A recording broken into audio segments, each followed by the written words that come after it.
My name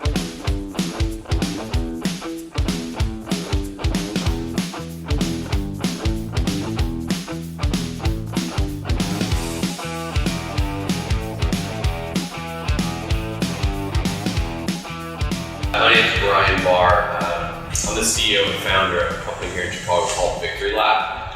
It's a startup that's essentially a sales education platform. So what we do is we've built a 2-week sales bootcamp that allows more individuals transitioning into sales to be more prepared, qualified, and skilled going into those roles. So employers, companies have an opportunity to tap in and hire better talent. For some reason, academia hasn't caught on to the fact that there's a lot of salespeople in the world today. And those companies that exist need sales in order for that company to grow and succeed. And so since academia doesn't teach it, Victory Lab does. And so I'll share a little bit more about kind of my background that allows me to actually go out and talk about the stuff and teach it. So, Bruce asked for me to focus on a few areas: hiring, kind of training, onboarding, and then enablement, which is kind of this newer trend in sales going on right now. So I'll certainly do that. I do, go to conferences and I lead a lot of trainings for companies on top of what I do with Victory Lab. But certainly this is kind of my first time only focusing on this specific audience. So anything that you guys are curious about related to sales, related to growing your businesses, that doesn't even relate to this topic, just feel free to ask. We'll save some time at the end to have a discussion and answer some of your questions. But you guys traveled here today, or you woke up early to get here today, so my goal is to make this as impactful and positive for you all. So my background is pretty interesting. I graduated with a history degree at Indiana University a long time ago in 2006. And I had no freaking clue what I was going to do. I literally drove a U-Haul to my first interview in San Diego because I didn't have a car, and apparently in San Diego you needed a car. Somehow I got a job in sales. That's the only job I could really get. And since then, I've stuck with that career path. Got into management pretty quickly because I was able to sell. I guess I was pretty good at sales, so I was able to sell, and they promoted me to manager. And so since then, I've worked for a variety of different companies, a few startups, one in San Diego called Fanbox, and back in 2006, we were building a social network through MySpace. So who had a killer MySpace profile? Come on. I mean, right? I had a 6-song you came to my page, and I would stack rank my friends. So that was, in 2006, that was like the space to be in, was building a social network. And so we were trying to monetize that. So that's where I got my start, and actually built out, ended up leading recruiting for them. And we were hiring about 80 engineers that year, all out of college. So we were basically doing East, Midwest, and the West. A bunch of college campus recruiting. So I took their current interview process, which is basically kind of like the whiteboard interview for engineers, and turned it into a 2-day coding challenge in San Diego. And I was literally like a basketball coach, like recruiting. Like I would pick these guys up in limos and show them around San Diego. And hey, move here, work for us. It's a cool place. And realized though that even we were recruiting from MIT, Cornell, the SUNY schools that have Rochester, RIT. Top engineering programs, and these guys would get hired at a fast-growing startup and be lost, clueless, right? Because what they learned in school was not what the coding languages and the tech stuff that we needed at this company. And so there's a huge disconnect there, and that's what my story kind of really started. We gotta prepare people better for the job they're going into, because it's painful on both sides, candidates as well as employers, as you guys are all aware. And so, fast forward to my time at Groupon, I was a sales manager there, and then as a sales manager, I was doing a pretty crappy job onboarding my sales new hires, who were typically entry level. So, I pitched this idea internally to come up with a sales onboarding department, group onboarding department, pretty clever, and built their 2-week sales training built into this 90-day onboarding structure.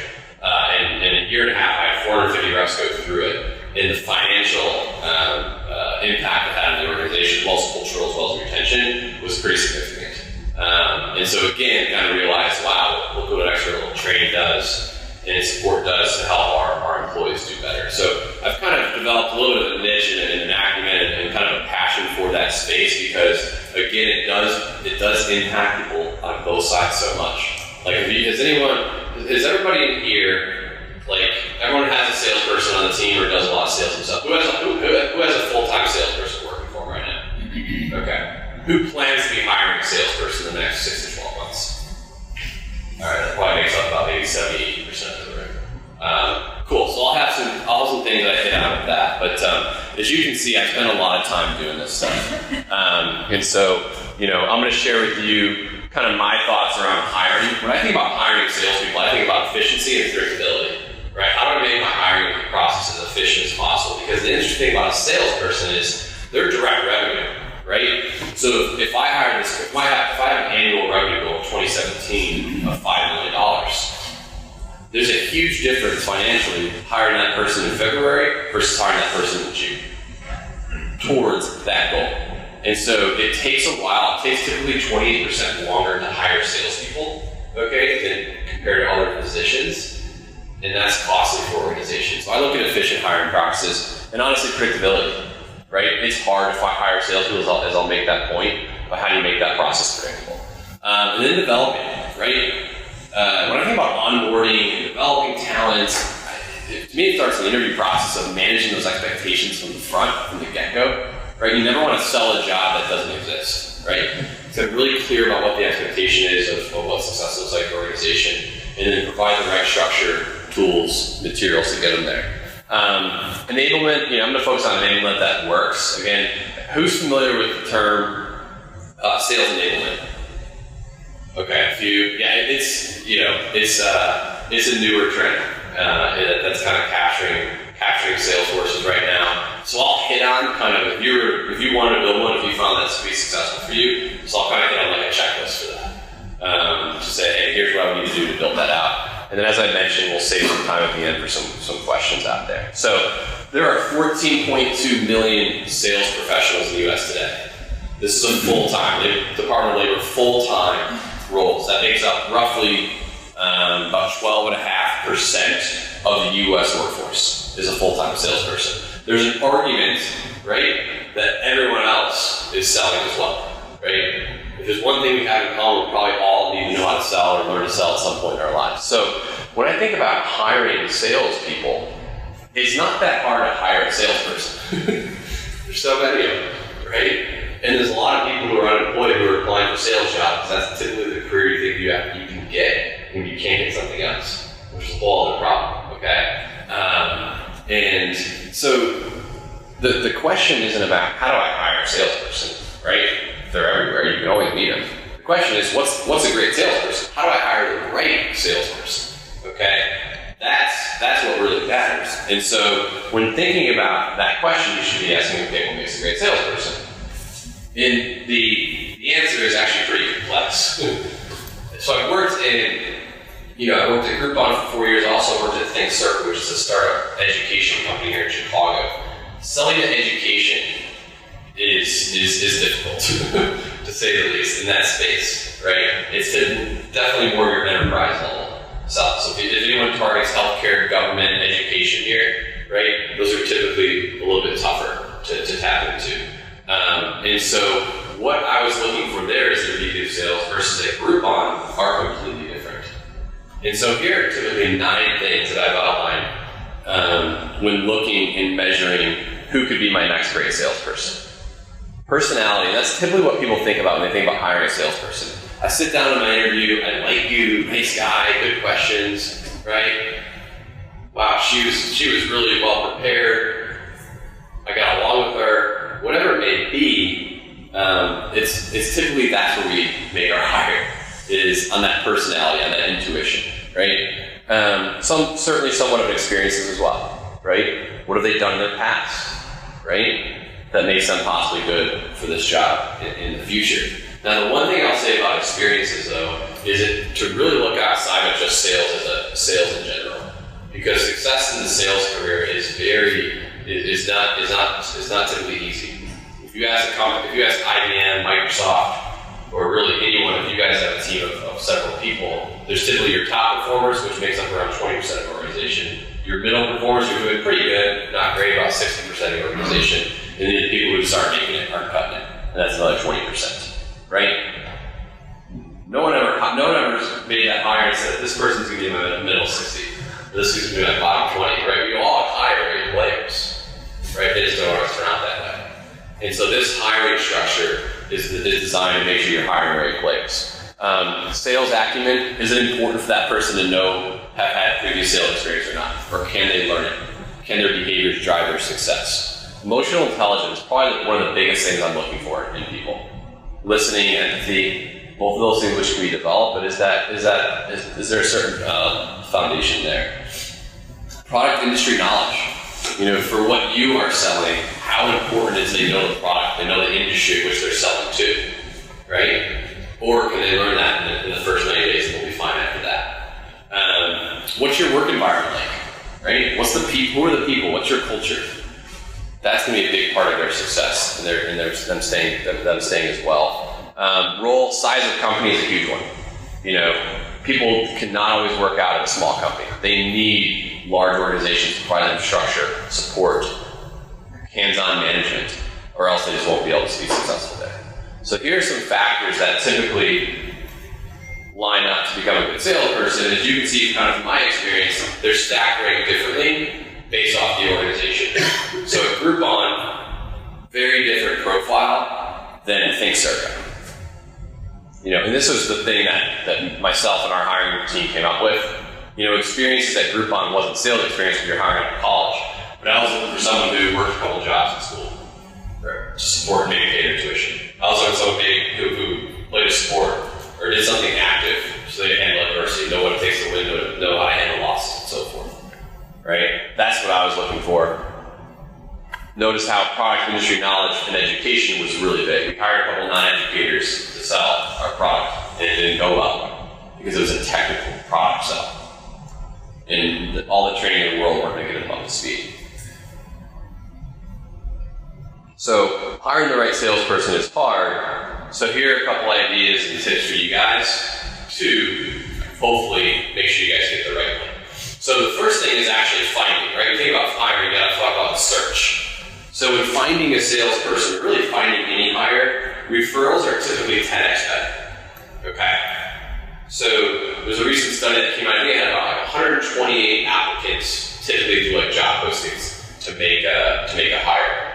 And then when referrals, I think it was 1 out of every 10 referrals or so led to a hire. So it's significantly better in terms of using that. So the thing about referrals that a lot of companies are going to do is just have a referral bonus. Like, hey everybody, we're hiring a salesperson. There's $1,000 referral bonus for him to refer me to. The problem with that is Brian may not be that good of a sales guy, or I may not have a good idea for who good salespeople are, and now you're incentivizing me to reach into my network, giving you less qualified candidates potentially. So typically what I like to do is meet the founder, the senior leaders, tap in their referral network first, and then you go after your top people and say, hey Bruce, I've been really impressed with the way you've been working with us so far. I really think that if we could bring someone similar to your background, that would be a huge boost to our team. I trust you. Empower Bruce to go get you some people. Typically a little bit more effective than kind of just making it open to everybody. Outbound recruiting. Typically companies aren't doing this. Okay, outbound recruiting meaning you're going out and actually reaching out to town. They could be at a competitor, they could not be at a competitor. You like their profile based off the things that I mentioned, and reach out to them because typically the best salespeople aren't looking for a job because they're happy with their job because they're doing well and making money, etc. The ones that aren't doing well are the ones typically looking and applying to your job postings, which leads to the third and last option for me is actually job postings. I think the whole recruiting and hiring is messed up, right? It's become this, just get me in front of as many people as possible, give me as many resumes as possible, and the time and opportunity costs there are huge. So to me, it's the quality play, which leads to more efficient hiring. From a hiring standpoint, 3 things. Create an interview scorecard of those 9 factors, or pick 5 of the 9. We'll send this deck out so you'll have that stuff, but that way you'll be able to measure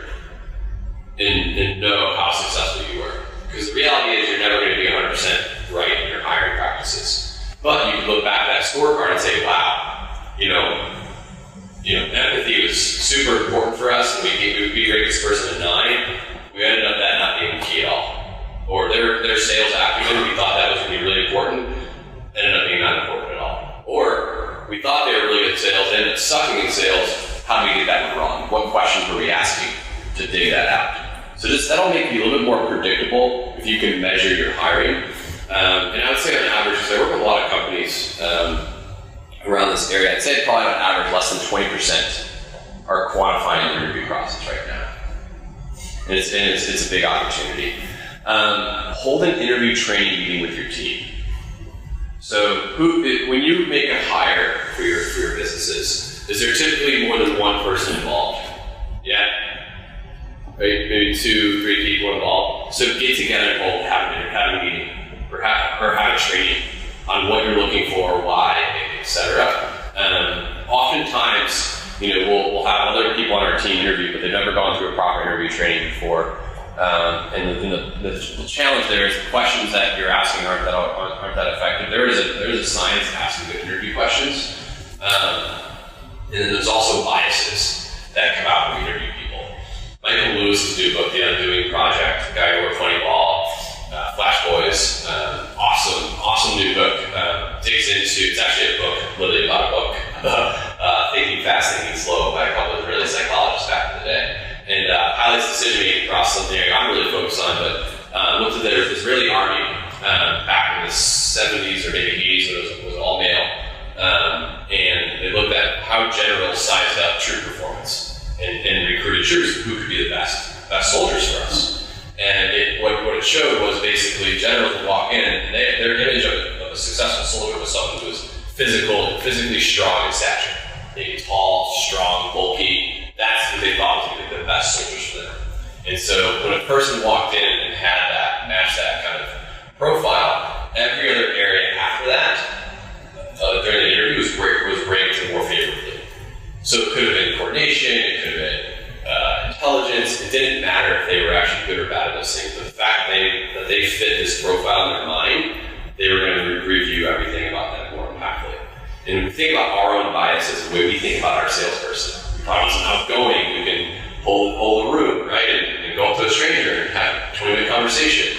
And if that person doesn't fit that, right, we might say that's not a good hire. And that's the problem with our hiring process. Those biases come out, and there's a way to preempt that. Last thing for sales, or just really any role, is assigned homework or a shadow day. Legally, this is the state of Illinois. If it's under 8 hours, you don't have to pay them. Anything over 8 hours, you do have to pay them for that work. But get an idea for how they work, right? Get an idea for what they're doing, how they do it, if it kind of jives and works with what you expect them to do with you guys. So those are my kind of thoughts on hiring, finding, etc. Anything I can any questions around this topic specifically I can elaborate on before we talk a little bit more about onboarding. Cool. So Glassdoor did a study, cost of training, just new hire training around $4,000 to $5,000, and then onboarding or continuous training is around $8,000. So collectively, when you think about supporting your employees, you're looking at roughly a cost of $12,000. That does not include the cost to hire, job postings, interview time, etc. So to bring a person on your team, there's a significant financial cost there, right? It may not always show up in our balance sheet, but it is there. And so when thinking about that, right, it's important that you nurture and take care of that employee and give yourself as best of an opportunity to retain that person as possible, right? Now, don't get me wrong, I'm the big believer in fire quickly, right? Slow to hire, quick to fire, there's that kind of common theme. So that's certainly true, but the turnovers are pretty high in the first 12 months, and especially there's a lot more studies on the millennial side of things too. How millennials aren't staying in their jobs as long anymore, and how millennials actually really do need training and actually require it. And if they don't get it, they're not going to find the job as attractive. So these numbers will change, I bet, every year, the more studies that come out. This gives you an idea for how significant it is. That's the thing, right? If you're hiring, 10 people, 2 are gone within the first 3 months, that's pretty significant, right? So how do you change that? And study after study shows you have to create some sort of just formal onboarding process for your new hire. Imagine just getting into a car with a stranger and have no clue where you're going for a year, right? That's onboarding. And it's going to help your engagement, which therefore will help productivity pretty significantly. Ultimately, it's going to help profits too, which isn't a bad thing. So since we only have 40 minutes, I could probably go on and give my experience with building this stuff out and just go on for probably a 2-week talk on this stuff. But just to kind of keep it simple, I just want to provide a checklist that stuff that I've seen and help companies build or advise them to build when making an onboarding department. Some things here are pretty standard, and just want to highlight a few things here. There's a significant difference between training and coaching employees, okay? And so as part of your structure and your process, how are you thinking about that differently, right? And what does that look like? Also, having some sort of standard for continuous training. A lot of times companies will have like a week or 3 days or 2 weeks, depending on whatever your situation is, of kind of quote unquote new hire training, right? But there's no way you're able to kind of divulge all the information you want them to know, and there's no way they're going to remember it all. So that's where continuous training can be a big aid for you. But that ongoing coaching is probably going to prove most valuable, where you're giving that person one-on-one attention, and it's that reciprocation. Once you do that, the reciprocation for that employee tends to be pretty high. Another thing too that is often missed is the assessment piece. So at Groupon, created this onboarding structure, and actually you're able to get out this 90-day program. We created quantitative metrics that allowed you to actually graduate the program and get promoted within 30 days. So there's 30, 60, 90 check marks. So naturally, our new hires are very competitive. They want to get out as soon as possible, and that was all fine and dandy. We realized that the problem is just only setting strictly quantitative-based goals was that people would tend to maybe cut corners, and that's part of the problem with setting those types of goals. Is you give someone a goal to make $500 a day, they'll make $500 a day, but they don't really know or develop a process about what the best $500 are, or how to make this process repeatable. And so we added this qualitative assessment on attitude, sales acumen, product knowledge, industry knowledge, and so forth. And we held them accountable to knowing and developing certain skills and behaviors in order to graduate as well. And what that did for their own investment in training and in learning this information was pretty significant. Because it's honestly luck. Sales is, you get lucky. If you're doing well your first 30 days, it is luck, right? Especially for some of the junior talent. Like, you just got lucky. You call the right person that day. They have a meeting or whatever it may be. So don't let luck be the barometer for success. That's where having a qualitative assessment for performance is going to be really key. And then lastly is decision. So what are you expecting that person to do in 90-day increments? Okay. It depends on kind of what your situation is from an environment standpoint and goal metric standpoint. You can certainly do 30-day, but every 90 days, how is this person progressing through your organization? Clearly communicate that so they have proper direction, and also clearly measure that. And if you can do these things, it'll make people feel so much more safe, comfortable, and confident that they're in the right position, and therefore productivity and performance will increase. So sales enablement, when I asked the question, who's heard of sales enablement, there wasn't as many people as newer trend, which is why I started the slide off with the definition. So there you go. So there's just been this trend around, salespeople need to be more prepared and effective going into these buyer conversations. Okay, go figure. But that's a recent trend that's saying, our communication or messaging is stale, or it's not standardized, right? Or we're not doing a good job of sharing enough information. There's a lot of problems, reasons why sales reps aren't prepared to go into these conversations, or the people who are selling, right? And so sales enablement is designed to kind of have ever been talking and speaking the same language, and make sure the language is the right language, most importantly. With the advancement of the internet, right, and technology, and information at our fingertips, the selling and buyer relationship has changed. And there's a lot of good kind of top stuff in articles and trainings on this. But the eye-opening stat really is that nearly 60% of the decision is already made before you actually talk to your customer, right? Before you walk into that meeting, before you reach them over a cold call, they've already made up possibly close to 2/3 of that decision about where they're going to go with, what they're going to buy, and why. And now that it's flipped, right? Because back in the day, if I was selling vacuums, I'd walk into this small business owner and say, this is the vacuum you need, here's my features, here's the benefits, buy from me. And they would have no clue. Like, okay, Brian's a nice guy, he says it's a good vacuum, I'm going to buy it. Right now, it's like, all right, let me pull up my phone. And let's see how good this Dyson really is, right? Why is it $400 more than what the average vacuum is? It's a freaking vacuum, you know? What do I need this thing for? And that's what's happening today.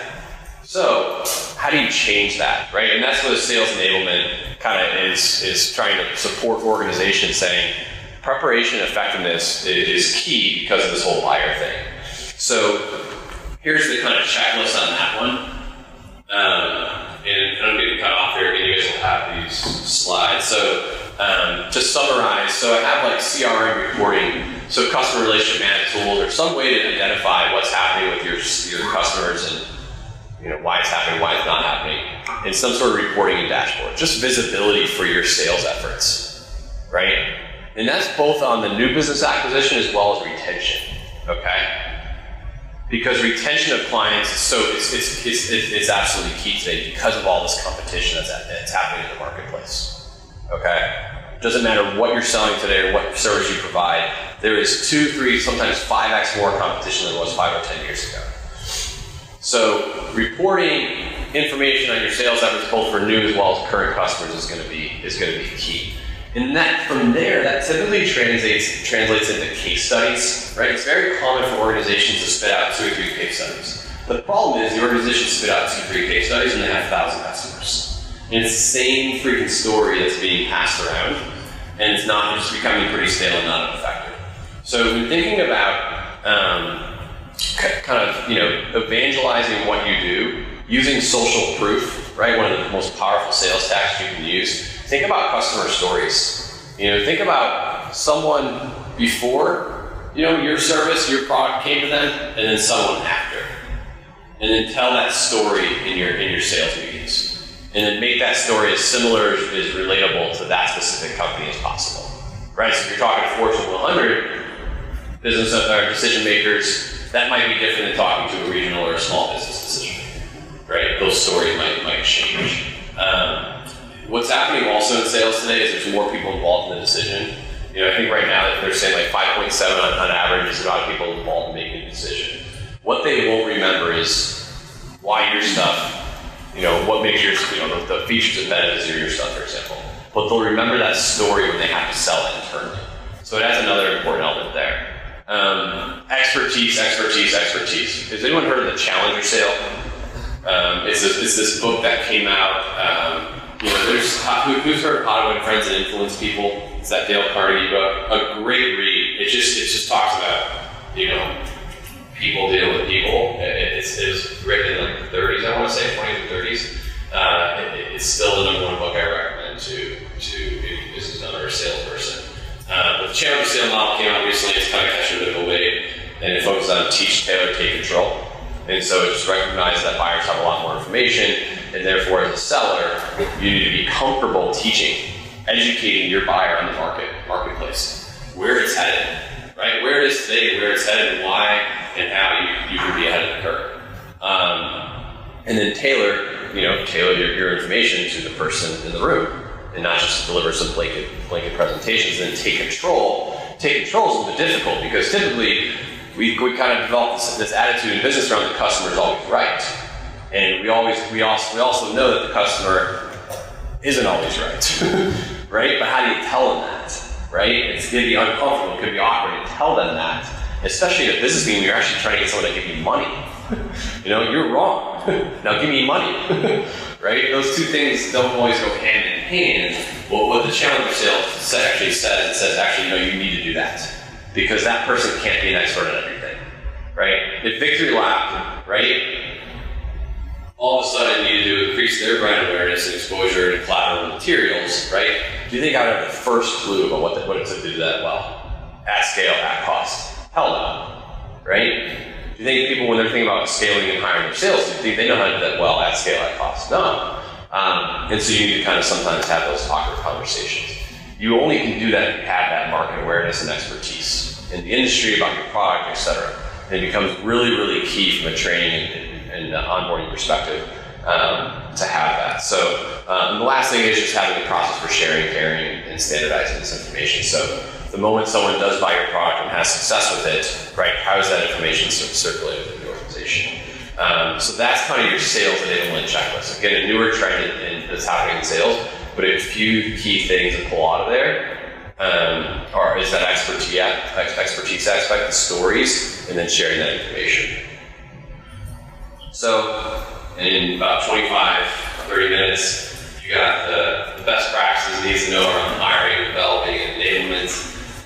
Certainly a little bit more to the topic, so you'll get this deck out. And again, if there's other questions related to kind of selling what you guys do, we can have a brief discussion on that. So, Ryan, can you just read those boxes on that last name? Sure. Can't read them over.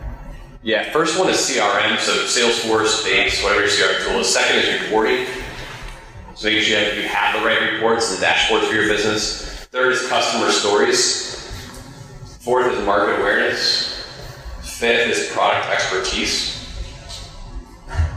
So market awareness, product expertise. Industry expertise is next. Process for sharing, and then standardization. Yep. How are we doing on time, Bruce? Because I know we started a little bit late. We good? 5 minutes. 5 minutes, okay. Other question? Yes, sir. How do you quantify your interview process? Great question. I don't have an example in here, but so list out what are the key areas of evaluation you're looking for, okay? I'll rate it from 1 to 5, and then just literally, I'm looking at the area. What I'll do is that I can, share an example of this, but let's say it's personality. What 3 questions are you asking to identify whether this personality is right for your customer audience, right? And then you're just giving personality a 1 through 5 score. It's literally that, and you're just averaging out, comparing it to other candidates. You want to get really sophisticated, you can add a weight to it. So you might say that, sales acumen is a 30% weight, whereas role is a 5% weight. And then you just ask more questions based on your company. That's correct. Yep.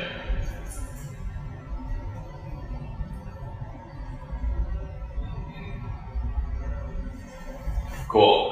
Thank you so much. Yeah. Yeah. Talk about where you feel like it's not working, and that grade or where you say, okay, we put in the time. Is it necessary to put in more time, or how do you kind of determine that? Yeah, great question. You want to have that conversation as quickly as possible. Certainly think on it and make sure your judgment is right there. Have that conversation and just be honest and candid with people about where they're underperforming. Make sure you're able to cite examples, because oftentimes in performance management discussions, it's easy to get defensible, right? What do you mean I'm not working hard? I am working hard. You can't tell someone not working hard. You need to say, you come in at 10, leave at 3, you just have you take an hour lunch. And you've done that the past 4 days in a row. Like you see a second example. So just be prepared for those conversations so you have a little more control over it. But the moment you think something's wrong or isn't going in the right direction, you need to have that conversation. Because ultimately it's going to foster out, it's build up, and it's not going to come out well. That's where tracking and reporting is going to be key. So just saying, Bruce, I just hired Bruce. My first 9 days expecting to deliver $100,000 in sales. He's at $40,000 in sales. Okay, let's look at that. So a mixture of numbers as well as your own just kind of management punch is going to be key. Did that answer your question? Yeah. Okay. So I can go a couple different ways with that. So to follow up to that, Yeah. you say qualitative assessment. We're assessing. Back in the day, we do an annual review. Yeah.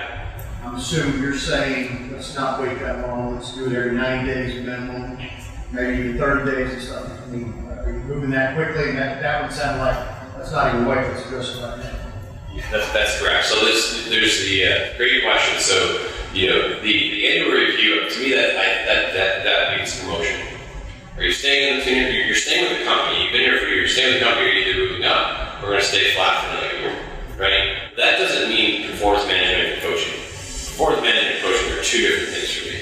And so at the very least, you should manage setting goals and managing performance every 90 days, just to make sure they're on the right track. Ultimately, it's in everyone's best interest that person does get promoted at the end of the year, because it means they've done pretty well. So what can you maybe identify prior to that? And then just having that kind of structure around evaluating performance and having that conversation sooner, like every 90 days or 30 days would be helpful for that. But then there's the kind of behavioral or skill course correcting that needs to happen as well. And that's why that coaching is so key. I mentioned kind of the difference between training and coaching. Coaching is working with your people one-on-one, observing, shadowing, giving that feedback. And that's going to give you a really good idea around skill and behavior to again, course correct and make sure they're on the right path. So it's especially if you're hiring a younger demographic. If you want to, I'm a millennial, but I'm 33. A 24-year-old is also a millennial. I think I'm pretty different than the 24, 33 side, but that study after study shows you need to give them feedback and ongoing feedback. And if you don't, it's going to lead to turnover. So here's my information. So email the company, LinkedIn. If you guys have any questions or as a follow-up to this related to the topics or anything else that you want to hit me up about, please feel free to do so. Hopefully you got some takeaways from this. Hopefully I'll have a great rest of the afternoon. And thanks so much for your time today, and best of luck with everything.